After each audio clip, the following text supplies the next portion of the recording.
If there's one thing we've learned from history, it's that we don't learn from history.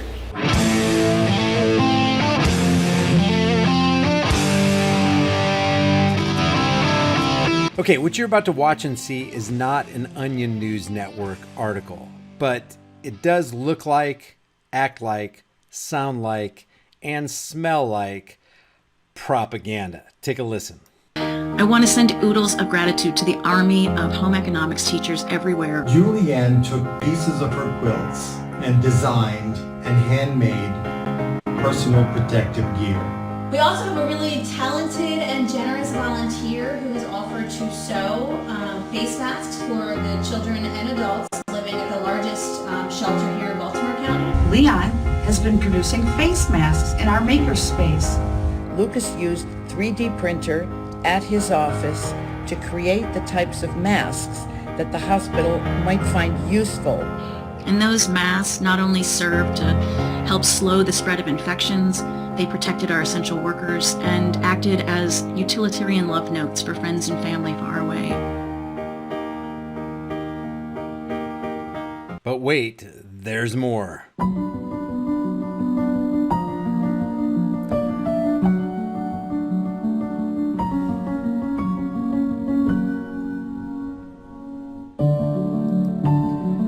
If we listen to the experts, we can stop the spread of both. This is from CNN Health, the Clown News Network Health.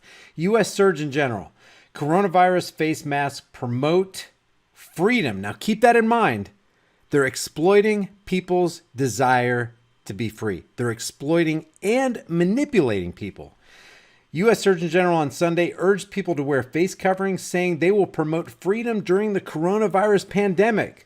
Dr. Jerome Adams pushed back on the idea that face coverings infringe on freedoms, saying they are important to slow the spread of coronavirus and reopen the economy. Quote, some feel face coverings infringe on their freedom of choice, but if more wear them, we'll have more freedom to go out. And here he is with his they look like diapers, guys. They literally look like diapers slapped on the front of people's faces. He said face coverings lead to less asymptomatic spread of the virus, which leads to more places opening sooner. It's almost like they act like they're talking to fourth graders. Exercise and promote your freedom by choosing to wear a face covering. Do you want to exercise and promote your freedom? Then you need to wear a face covering. You have to wear a face covering. I mean, you care about people, don't you? Public health officials have emphasized the importance of face coverings amid the country's reopening, given that people without symptoms could unknowingly transmit CV-19. The coverings are primarily to prevent people with the virus from infecting others. Now, earlier guidance, you remember this? We've gone over this in several videos. Earlier guidance from U.S. officials didn't recommend widespread mask wearing, but now they are. But in April, the U.S. Centers for Disease Control and Prevention recommended face coverings for the general public in places where social distancing is difficult to maintain, like grocery stores. At the time, CDC cited growing evidence that people could spread C virus without feeling sick.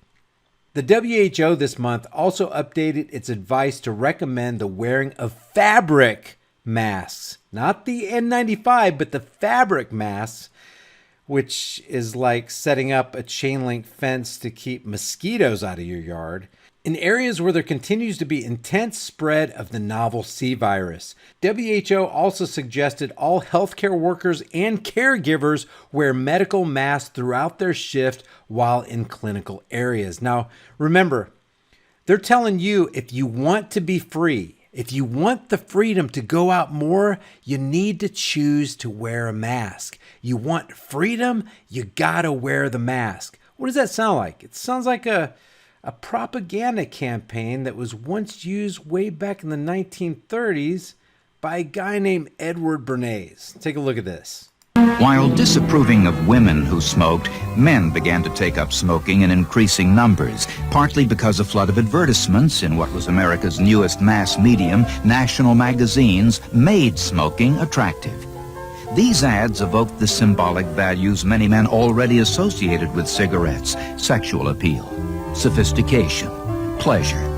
But they failed to persuade women to risk the disapproval of their menfolk by taking up cigarettes.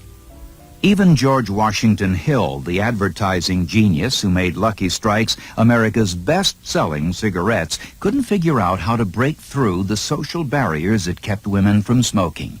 So he turned to a public relations genius, Edward Bernays. He said, "We have a problem. We're losing half the market in America because there is a taboo against women smoking, particularly smoking in the streets." He said, "I want your help on that." So I said, before I can offer you a suggestion or a recommendation, I would like your authority to visit Dr. A.A. Brill, who was the leading psychoanalyst of his time.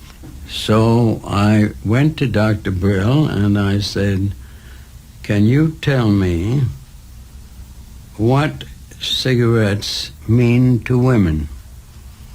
And as quick as that. And you got to stop and ask yourself, why is he asking that question? Because he wants to manipulate women's minds and bring them under the control of the tobacco industry.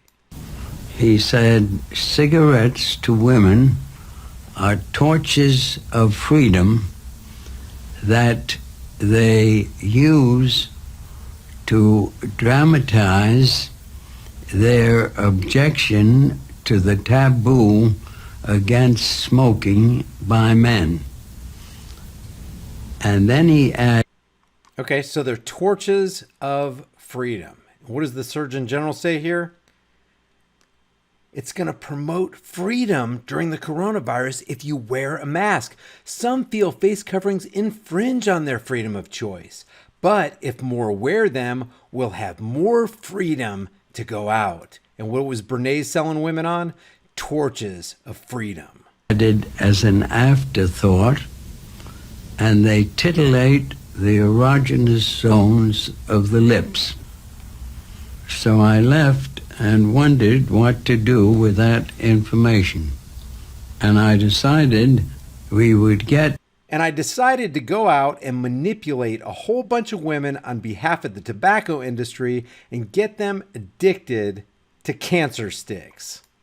Debutantes to light torches of freedom in the Easter parade to protest man's inhumanity to women by the taboo against smoking. Within 6 weeks, smoking became an accepted pattern for women throughout the United States. An ancient prejudice has been removed. Today, legally, politically, and socially, womanhood stands in her true light. American intelligence has cast aside the ancient prejudice that held her to be inferior. So there you go, guys. That is modern day propaganda. That's public relations. That's manipulating the minds of men by getting them to think that they're setting a course for freedom when nothing could be further from the truth. If you guys enjoy these videos, subscribe to the channel, hit the bell notification icon, give them a thumbs up, share them with everybody you know, and don't forget to subscribe to my private email list and my free newsletter through my website, highimpactflix.com. If you want to support the channel, the Patreon, PayPal, Subscribestar, and Bitcoin links are in the description below. And you can grab a hard-hitting, conversation-starting shirt from the shirt store that I can't show you on this platform, because if I did, I'd probably be kicked off. And once you visit the store, you'll know exactly what I'm talking about. I'll see you guys in the next heavily censored, shadow banned, and now fully demonetized video.